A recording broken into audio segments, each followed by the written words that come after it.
अस्सलामुअलैकुम वरहमतुल्लाहि वबरकातुहू।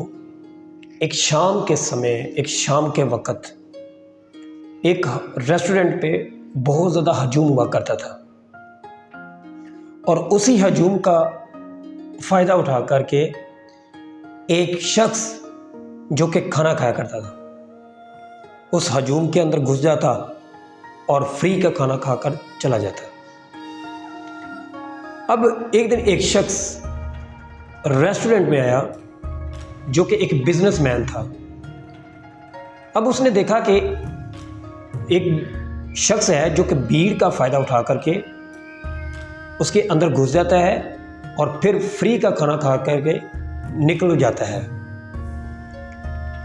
अब चूंकि इसने उसको नोट किया, इस रेस्टोरेंट का खाना बहुत अच्छा था, बड़ा लजीज था, पूरी दुनिया आती थी इस रेस्टोरेंट पे। तो बहरहाल ये अगले दिन भी गया तो फिर उसने उसको देखा, फिर उससे अगले दिन मतलब इस तरह करे कुछ दिन गुजर गए। इसे नोट किया, इसने कहा यार ये तो नुकसान कर रहा होगा उनका, ये भीड़ से फ़ायदा उठा करके फ्री का खाना खा जाता है।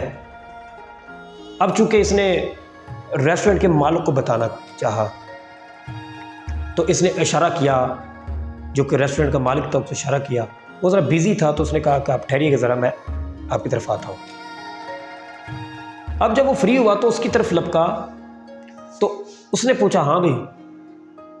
उसने कहा भाई देखो मैं भी बिजनेसमैन हूँ, बिजनेस में एक रुपये का भी घाटा पड़ जाए तो बड़ी टेंशन होती है।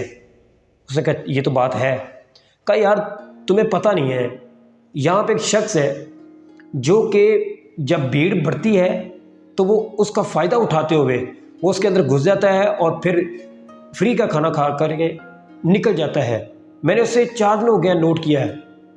तो आप अब इस तरह करें कि अपने जो वेटर्स हैं, जो यहाँ पे काम करने वाले हैं, उनको तैनात करें, उनको चौकन्ना रखें, उनको खड़ा करें। जब वो आए तो उसको पकड़ करके या तो आप पुलिस के वाले करें या उसे सख्त सज़ा देनी चाहिए कि इस तरह के वो काम दोबारा हरगिज़ ना करे। अभी चूँकि मालिक भी इसकी बात सुन रहा था, वो मुस्करा दिया और उसने कहा देखो भाई बात ये है कि ये सिर्फ आज नहीं खाना खा रहा, ये इससे पहले भी ये आता है, खाना खाकर चला जाता है। मुझे कई लोगों से इसका पता चला है, मैंने एक दिन इसका पीछा भी किया तो मैंने देखा कि ये पास वाले यानी स्टॉप पे बैठता है और वहाँ पे ये मांगता है, ये भिखारी है। तो ये जो आप इतनी सारी भीड़ देख रहे हैं, ये जो इतना सारा आप हजूम देख रहे हैं, ये जो आप इतना सारा क्राउड आपको दिख रहा है, ये सारा इसी शख्स की वजह से है, इस फ़कीर की वजह से है। वो शख्स बड़ा हैरान होकर ये बात पूछता है कि ये कैसे आप बात कर रहे हैं, कैसे इसकी वजह से ये इतना ज़्यादा रश हो सकता है। कहा मैंने एक दिन इसको, ये हर शाम पे ये बैठता है और मैंने इसको ये सुनते हुए देखा है कि ऐ मेरे मालिके कायनात, कि इस रेस्टोरेंट के अंदर इतनी भीड़ पैदा कर दे, इतनी भीड़ बढ़ा दे कि मैं उसके अंदर जाके रोज़ाना फ्री का खाना खाया करूं। तो इसी वजह से ये डेली बेसिस पे फ्री का खाना खाकर जाता है। ये भीड़ सारी इसी की वजह से है।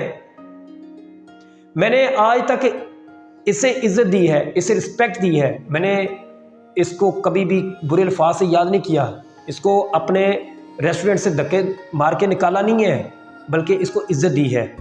ये आता है और खाना खाकर चला जाता है। आप देख लें इस शख्स की वजह से, आप देख लें कि कितनी भीड़ लगी हुई है।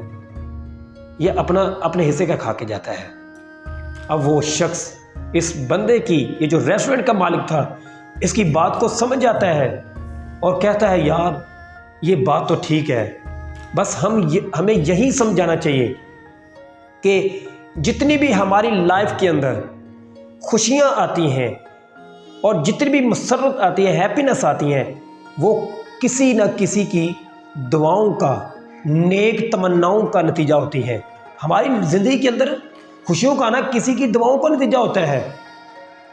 हमें चाहिए ऐसे लोगों की हेल्प करनी चाहिए ऐसे लोगों को खाना खिलाना चाहिए। हो सकता है कि हमारी ज़िंदगी के अंदर जितनी भी खुशियाँ आ रही हैं वो किसी की दुआओं का नतीजा होगा, वो किसी की दुआओं का सिला होगा।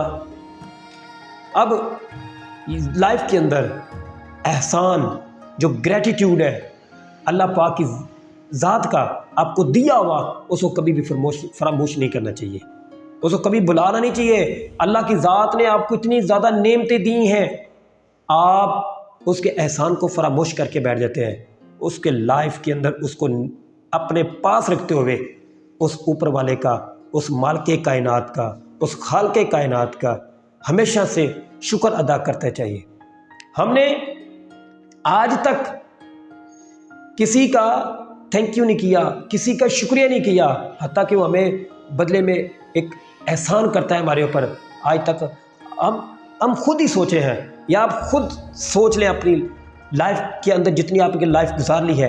अब कभी ये सोचे ना, कभी आप इतनी थिंकिंग करें तो सोचे कि हमने अल्लाह पाक की ज़ात की इतनी सारी हमें नेमतें दी, इतने सारे हमारे ऊपर उसके एहसानात हैं, हमने उसको कभी भी थैंक यू नहीं किया, उसको कभी शुक्रिया अदा नहीं किया, उसका हमने उसकी शुक्रगुजारी नहीं की।